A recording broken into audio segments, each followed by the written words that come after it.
Je rekla mami, da sem vsem sorodnikom povila roke pa noge in da sem jim rekla, da jih bom pa pozdravila. Jezik ubije več ljudi kot puška. Tisti čas sem bila pri zavesti, potem sem čakala, kdaj me bo odnesel do konca dol, do doline. Moja gostja je fizioterapevtka Nežka Poljanšek. Nežka, živjo. Živjo. A se tikava, ne? Ja. Jaz že poznam nekaj tvoje poti, ampak vsakič znova imam kakšno novo vprašanje zate, ker se mi zdi, da se tvoji odgovori skozi čas lahko spreminjajo. Glede na tvojo rast, razvoj, ti si prehodila kar eno dolgo pot tega osebnostnega razvoja. Ja, dolga je bila. Imam že 50 let, ne. No ja, ampak glede na tvoj poklic, recimo, da se ukvarjaš z energijami, da se ukvarjaš z zdravljenjem, da se ukvarjaš z... Fizioterapijo. Fizioterapijo. Ja. Ukvarjam se s fizioterapijo, zraven pa uporabljam še stvari, ki mi pomagajo. Kaj enkrat obvladaš tehnike fizioterapije, se lahko odpre za kaj drugega. Dejansko pri svojih klientih ugotavljaš, da je to velika dodana vrednost, oziroma prepoznavaš to razliko, če bi bila gola fizioterapevtka, ne dobesedno, ampak ne samo fizioterapevtka, ali pa če še to zraven. Ja, uspehi so veliko boljši, ne.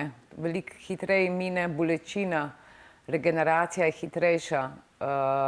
Nekako tudi s tem načinom pomirim pacienta, da se prepusti, da verjame v zdravljenje, da se lahko sprosti, da se regeneracija izvaja, ne. Pa kdo te je pa tega naučil, oziroma se sama učiš, ker nekaj je fizioterapija, drugo so pa druga znanja ali vede. Se sama tega učiš? Ja, v bistvu, ker sem se prepustila in vedno se prepuščam in pot me vedno vodi. Ali do ljudi, ali do knjig, ali do same sebe, ali prek meditacije, da pridem do določenih uvidov. Nisem na nobeni delavnici bila taki, da bi se energetsko izpopolnjevala. Samo odprla sem se. Pa stik z Bogom imam zelo močen, no. No, pa pojva na začetek, pojva v izvor. Kje se je to začelo, kdaj si prepoznala v sebi, da te stvari zanimajo, oziroma da svet gledaš na en malo bolj subtilen način? Ja, že kot otrok sem bila po mojem malo drugačna. Vsi so se igrali, jaz sem zelo rada sedela v naravi, delala z zemljo. Koliko star otrok? 4 leta. Kar cele roke sem dala noter v zemljo in sem čutila tisto zemljo. Tako mi je bilo ta stik, pač sem imela srečo, da smo živeli na kmetiji. Ta stik z zemljo, z naravo mi je bil že od nekdaj blizu. To, da bom pa fizioterapevtka, pa najprej izbirala iz tega, da sem želela delati nekaj, kjer bom pomagala ljudem. Ampak kdaj se je to začelo? Že pri 2 letih je rekla mami, da sem vsem sorodnikom povila roke pa noge in da sem jim rekla, da jih bom pa pozdravila. Pri 2 letih? In ne izhajaš iz družine zdravnikov? Ne. Noben ni. Moja stara mama je bila zelo tako duhovno, ni bila intelektualno izobražena, ampak zelo duhovno in čustveno inteligentna. Tako da sem se veliko od nje naučila, mi je dala eno popotnico. A se spomniš kakšnega stavka, ki ti ga je rekla, ali pa se spomniš kakšne njene misli, ki jo še zdaj kdaj zaslišiš, čeprav je že davno, odkar je tvoja babica odšla? Takrat sem se odgovarjala, je rekla, jezik ubije več ljudi kot puška. Ta je bila kruta. Modra. Jezik ubije več ljudi kot puška. Ja, jaz sem bila zelo taka, da sem povedala tisto, kar sem mislila, ne. A misliš, da je to slabo? Že od nekdaj. Ne, ni slabo za tistega, ki je iskren, ne. Za tistega, ki pa težko prenaša resnico, pa verjetno ni lahko, ne. Ja, najbrž tudi odvisno, kaj jezik govori, saj tudi laž lahko ubije, ne, recimo, oziroma v narekovaju rečeno, povzroči škodo. Ja. A je še kaj takšnega rekla tvoja stara mama? Ja, zdajle se ne spomnim. Tvoja stara mama se ti je prikazala, mogoče lahko malo enega posebnega momenta pripeljava v tem trenutku v najin pogovor. Takrat, ko si imela tisto nenavadno nesrečo, ko si letela toliko metrov, 10 metrov, koliko točno? 200. 200 metrov po plezanju. Ko se ti je zgodila ta nesreča, se pravi, to je bilo nekaj sekund, koliko sekund, recimo, da malo damo v meso to izkušnjo. Ja, par sekund, se ne vem točno, koliko sekund je trajalo. Meni se je zdelo, da traja zelo dolgo. Ja. Ko sem čutila vsak udarc v glavo, v hrbet, v kolena. Se pravi, ves čas si bila pri zavesti, vse si čutila in vse... Ja, tisti čas sem bila pri zavesti, pa sem čakala, kdaj me bo odnesel do konca dol, do doline, ampak se mi je zdelo, da vpijem, joj ne, nočem umreti. In pol, zdaj jaz ne vem, kaj se je zgodilo, a je to, a tiste sekunde pred smrtjo haluciniraš, ali meni se je zdelo, da jaz vidim svojo staro mamo ob strani, to je bil zimski vzpon, kjer je bil sneg, tik pred prepadom, ko pol gre do doline, ne? Ja. To je pol 2000 metrov dol. In sam to se spomnim, da sem fizično začutila njene roke, da me je ustavila in pa sem na zavest padla. In tam sem se ustavila. Ja, to se pravi, tudi če ti temu rečeš, oziroma če pomisliš na to, da bi to lahko bila halucinacija, dejstvo pa je, da sem se ustavila. Da si se ustavila in da si preživela. Ja, in da je bil to velik čudež. Naslednji dan, ko sem bila v bolnici, so prišli novinarji še iz Zagreba, ker oni so vedeli, da kater tukaj pade, ne preživi. Jaz sem pa preživela. Ja. Je usoda tako hotela. Definitivno. Definitivno. Veliko pomoči ljudem te je še čakalo, ne? Ja, še veliko. A se ti je kaj odprlo takrat, ko rečejo ljudje v takih preizkušnjah, se pa potem nekaj odpre? Glede na to, da si bila že prej odprta, da ni bilo to prelomnica, ko prej nisi verjela nič, potem si začela verjeti vse, ti si bila že prej dovzetna za recimo energije, recimo, ali pa vero, ali pa karkoli. Kaj se je po tistem zgodilo? Ne, kot 21-letnica sem itak dvomila. Mislim, da vsak najstnik dvom ali pa toliko mlad človek dvom, a obstaja Bog ali ne, a obstaja posmrtno življenje ali ne. Jaz sem bila čisto normalna najstnica, ki je tudi dvomila v to, a ne? Ampak po tem dogodku nikoli več. No, to je to. In to zaupanje v življenje, ki sem ga dobila, mi je tudi v težkih preizkušnjah kasneje zelo pomagal, ne. Pol vidiš, da tisto, kar doživiš, ne, ali pa tisto, kar je tvoja usoda, pride zaradi tega, ker te pripravlja še na nekaj večjega v prihodnosti, ne. A mi lahko poveš, kaj zate pomeni usoda? Kaj ti razumeš, kaj to je usoda? Usoda je zame en božji načrt, ki ga skupaj z Bogom sestaviš, preden prideš na zemljo, tako bi rekla po moji laični presoji. In sicer gor si samo duša, ne? Gor nimaš uma in telesa in si veliko bolj moder in veš, katere izkušnje rabiš tukaj doživeti ali pa se nekaj naučiti iz njih. So določene izkušnje, ki jih rabimo samo doživeti.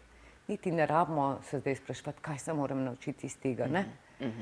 Ja, to je dobro povedano. Pol prideš na svet, doživiš amnezijo, ne veš, kaj se tvoja duša odločila in zajadraš, ne, zbereš starše, take, ki ti bojo največ pripomogli k tej izkušnji, katero si zbral.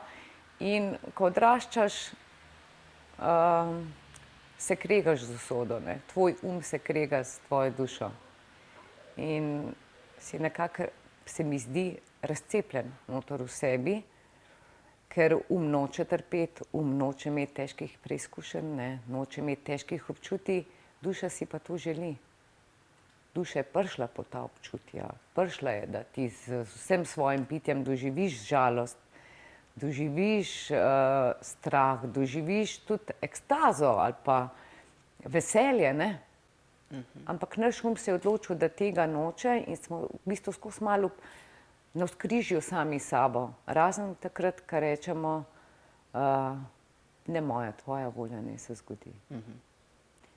In ti praviš, da se v usodi ne da ubežati. Ne glede na to, kako se trudiš, kako, če ti nekdo pove pri 5 letih, recimo, ti boš postala terapevtka, recimo. Ja, Ti pa na vsak način hočeš postati igralka. ja, In greš v igralsko šolo, najboljše igralske učitelje, izbereš si družbo samih igralcev. Usoda pa ti je določila, da boš terapevtka. Kaj ja. boš? Terapevtka, V vsakem primeru. v vsakem primeru, ja. Se pravi, dobro je Poslušati. poslušati. Ja, ampak danes je problem, da smo tako oddaljeni od svoje duše, da je ne slišimo, ne. A se ti zdi, da je še vedno to problem? Da smo res, No, recimo, da mislim, to leto, ki nas je doletelo, ko smo bili zelo ustavljeni, zelo postavljeni v svoje najožje kroge, zelo izpostavljeni v razmišljanju, kaj se dogaja zunaj in to hkrati tudi, kaj se dogaja znotraj, misliš, da se je zgodil en premik? Ja, kateri je hotel delati na tem, se je zgodil, ne. Ja. Kateri pa ni hotel, pa bo pa malo kasneje. Ampak jaz mislim, da gremo vsi po isti poti, da bomo vsi enkrat deležni tega, da znamo poslušati svojo dušo in da znamo videti, po kaj smo prišli sem. Ne? Ja.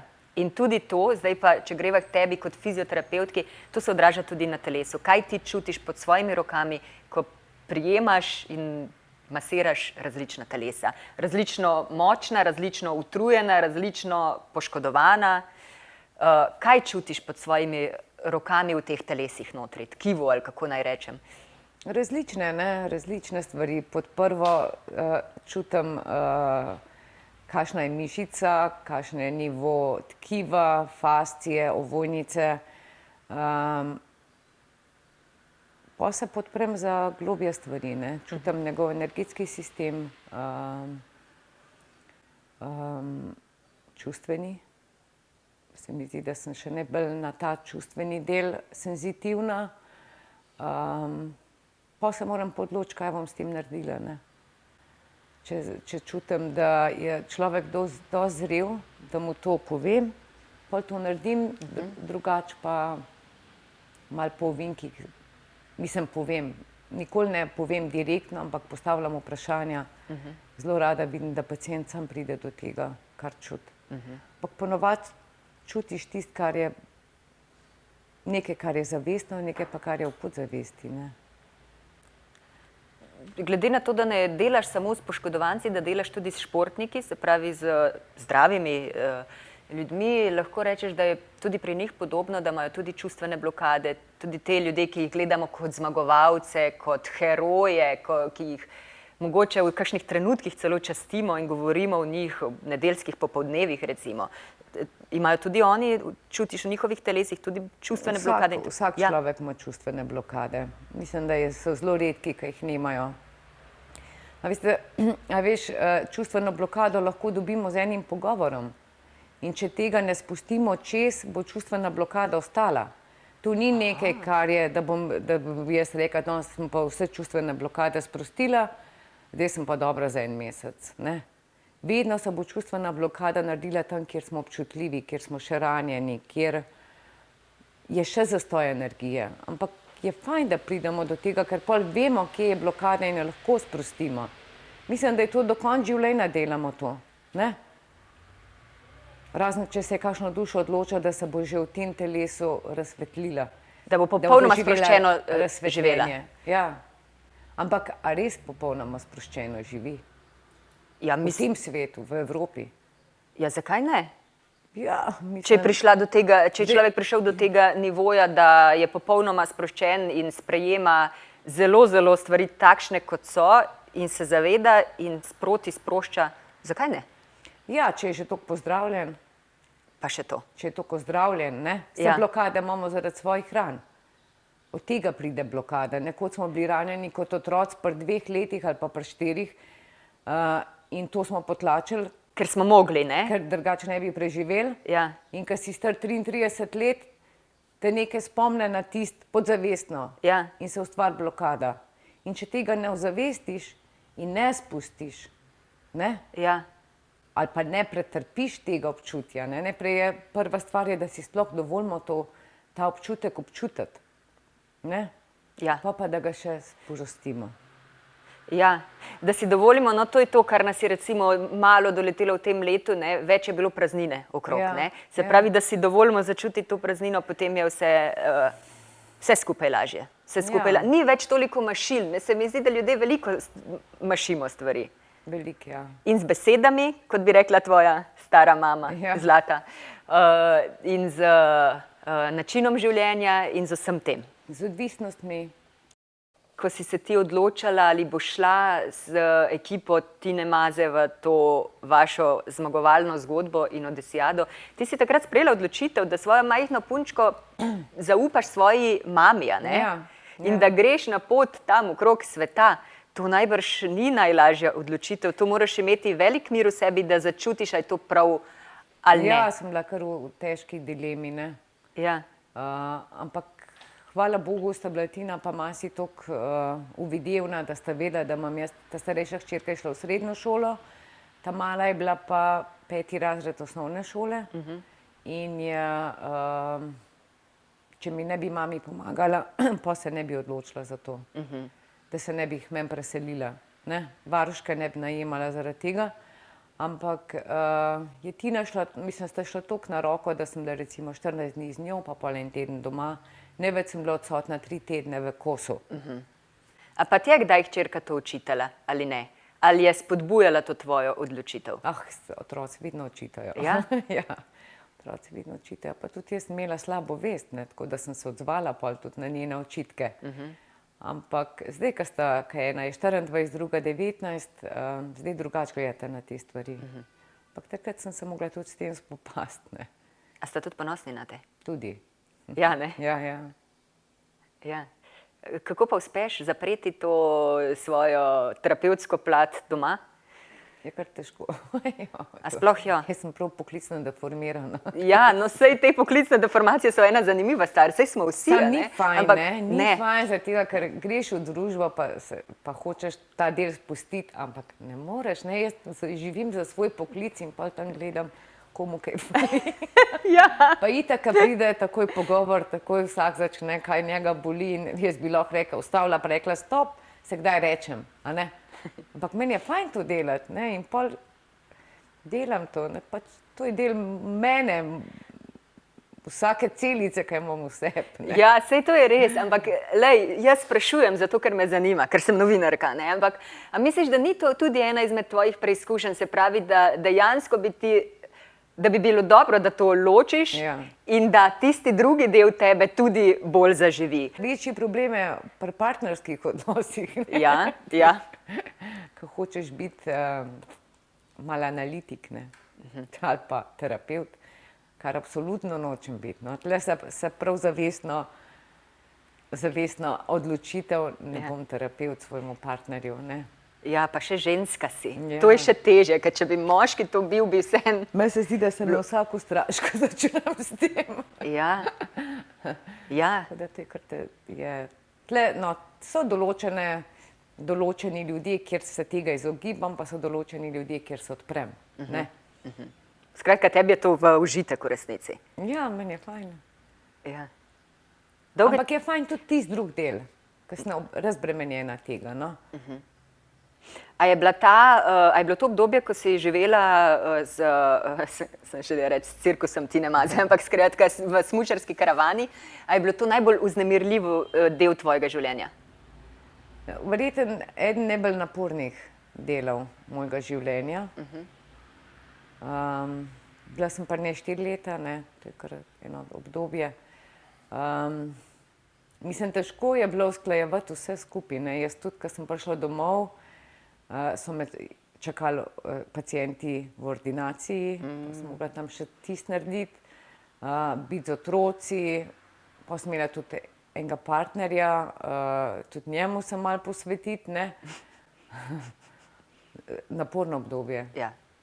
S tem, da Tina pa Masi, mislim, naš tim, to je zahteval 100% pripadnost, osredotočenost, na takem nivoju, kot smo bili, je to v bistvu nujno. Ja. A pa je to tudi, zdaj omenjaš to kot naporno obdobje, ampak a je to tudi užitek, a je to tudi unij občutek misije, tisti občutek, a je prisotno tudi to? Ja. Mislim, tudi taki rezultati so bili, pa samo delovanje v ekipi, meni je bila ta dinamika odnosov zelo zanimivo, sem jo opazovala, sem sebe opazovala. Ogromno sem se naučila iz tega. Poleg tega, da so bili uspehi in da je bila radost, ne? Ja. Vsak uspeh je bila radost. In rekordi, in meja za mejo so padale. Ja. To se mi zdi, da za človeka, kot si ti, ki potrebuje te padce mej, mislim, kako je potem, ko s tem zaključiš, a ti manjka to? Ne. Ne. Tudi 1 sekundo mi ni manjkalo. Ne bi šla še enkrat v to zgodbo z neko novo športnico? Ne. Vse sem dobila pol ponudbe, sem mojima hčerkama obljubila, da nikoli več. Aha. Nisem se tega držala pol. Ja. No pa tudi mislim, da je bilo dovolj. Dovolj. Ta ena izkušnja mi je bila super. Več se pa ne bo odločila. Ne, mladi grejo, ki so željni tega, ne? Ja. Kaj pa tebe zdaj izziva? Jaz pa sebe vidim bolj tak, mislim, tako bom rekla, moja usoda je verjetno druga. Moja usoda je bila, da se je ti zgodil, ker sem že v 6. razredu gledala olimpijske igre in sem nekako sebi začutila, da bom jaz tudi enkrat na olimpijskih igrah. Nisem vedela, v kakšni obliki. Prav vizija je bila že takrat. Vizija je bila, ker sem jo, še danes se spomnim, da sem jo začutila in potem sem jo spustila. In življenje je šlo v to smer, da sem bila enkrat res na olimpijskih igrah. Ja, in to na kakšen način, v kakšni zgodbi? 2-kratni olimpijski prvaki smo bili, ne? Ja. Še več, ne, kakor sem si držala sploh sanjati. Ja, imaš zdaj tudi kakšno vizijo? Ja, imam. Zdaj niso toliko egovske, ne? No, zanimivo, ja, to je bila egovska, ja. Ta je bila, ja. Čeprav tudi ni bila sama egovska, ne? Ne, samo jasno, da ne. Je bilo tudi veliko subtilnih stvari, ki so bile zadaj, če si hotel videti, ne? Zdaj si želim delati zemljo spet, nazaj v otroštvo. Želim iti, najela sem njive, gor pod Katarino, kjer hišico delam. Rada bi ta svoj princip zdravljenja razširila in mogoče tudi naredila eno šolo za fizioterapevte, ki že obvladajo tehnike manualne terapije, da se nekako poglobijo ali pa še druge vire odprejo, se odprejo za druge vire, da so še bolj uspešni pri zdravljenju. Pa bi se rada še poročila enkrat. Res? Ja. Prav pred matičarja stopila? Mislim, nekaj je partner. Cerkveno? Cerkven bi se rada poročila, pred Bogom, ja. To sem pa 21 letih sem delala The Bucket List in skoraj vse se je že uresničilo, razen tega še. Ja. No, glede na to, kako tvoje življenje ti vse pripelje na eni točki, ne ti uresniči vizijo, sem kar prepričana, da se bo to tudi zgodilo. Ja, to. Jaz tudi. Ja. Se prepuščam, no. Povej mi, a še vedno potem z enakim, dobro, ne glede na to, kaj je tvoje poslanstvo, ko mine 10-20 let in to počneš, najbrž pride kakšna kriza ali pride kakšen, ne vem, trenutek, ko ti ni več enako dobro in vznemirljivo in ne čutiš svojega poklica na isti način, kot si ga mogoče na začetku. Se je tebi to zgodilo? Ne. Nikoli še? Ne, mi se zdi, da je vedno boljši, ne. Ne vedno slabši. Bolj, ko se razvijam jaz kot osebnost, bolj, ko razvijam tudi določene tehnike, bolj mi je fajn delati z ljudmi, delati, zdraviti, gledati, kaj pripelje s tem, ne. Včasih tudi, ne vem, se prepustim, vedno rečem, do your best and God will do the rest, ne. Ja, to pa je stavek, To mi je en tak stavek, jaz dam vse od sebe, ostalo pa prepustim. Ja. In sem odprta pol tudi za čudeže, ne. Ja, in to je res, ko zaslišiš ta stavek, je kar olajšanje. Ker marsikdaj si na svoja pleča preveč nalagamo in mislimo, da je vse v naših rokah, da bomo vse razrešili in če se bomo dovolj potrudili, se bo razrešilo vse. Vse je v redu, vse je prav, da smo aktivni, ampak Ja. do določene meje. A ne? Ja, to je res tak stav, ki te osvobodi, ne. Pa da si rečeš, dosti dober sem, dovolj, ne. Če daš vse od sebe, si dovolj dober. Ne rabiš zdaj biti perfekten, a ne? Ja. Pritisk perfekcije je v zahodni družbi kar velik. Ne? Velik, ja. Ja, vidim, da si po babici, da imaš to modrost po babici, ne? Ja, upam. Ja. Nekaj sem jo s sabo prinesla svojo, Jasno. nekaj od babice, tudi moja mami je zelo modra. A misliš, da je bilo težko tebe vzgajati? Misliš, da je težko biti mama Nežke Poljanšek? Ali je mislim, težko? Ja, kako je biti mama in na drugi strani hčerka Nežke Poljanšek? Ker si precej samosvoja in imaš res to svojo močno pot. Kako Ja, je to? ampak Kaj moja misliš? mami je človek, ki nikoli ne bo ničesar obsojala. Jaz je nisem nikoli slišala, da bo ona koga obsojala. Poleg tega je človek, ki te sprejema takega, kot si. Nikoli ni vsiljevala svoje volje, kakšna naj bom, kako naj se odločam. Po svojih močeh mi je pomagala in vedno mi je bila suport na moji poti. To je, zelo srečna sem, da imam tako mamo, tudi mami. Ne? Ja. In takrat, ko si šla od doma pri 15 letih, je tudi to podprla in se nisi več Ja, ni vrnila bilo domov. lahko, ne, ker ni bilo denarja. Mi smo zelo skromno živeli, kot otrok sem zelo skromno živeli, ampak nisem imela nikoli občutka, da mi kaj manjka. Ne. In plačati internat, ne, pa bivanje v Ljubljani za starše ni bilo lahko, ne, za mami. Ampak me je podprla in danes sem ji hvaležna za vse. No, saj ona je videla, kaj je naredila, ne? Ja. Kaj je tudi naredila, oziroma pomagala. Mislim, da je tudi ona ponosna name. Ja, ena taka ženska skupščina se okrog tebe zbira, Nežka. No? V kakšnem drugem intervjuju bova pa še moški spregovorili, je prav? Ja. Prav, hvala ti lepa, no, za ta res zanimiv pogovor. Hvala tudi tebi za povabilo. To je bila fizioterapevtka Nežka Poljanšek. Generalni pokrovitelj intervjuja je Šola karmične diagnostike Neli Rep.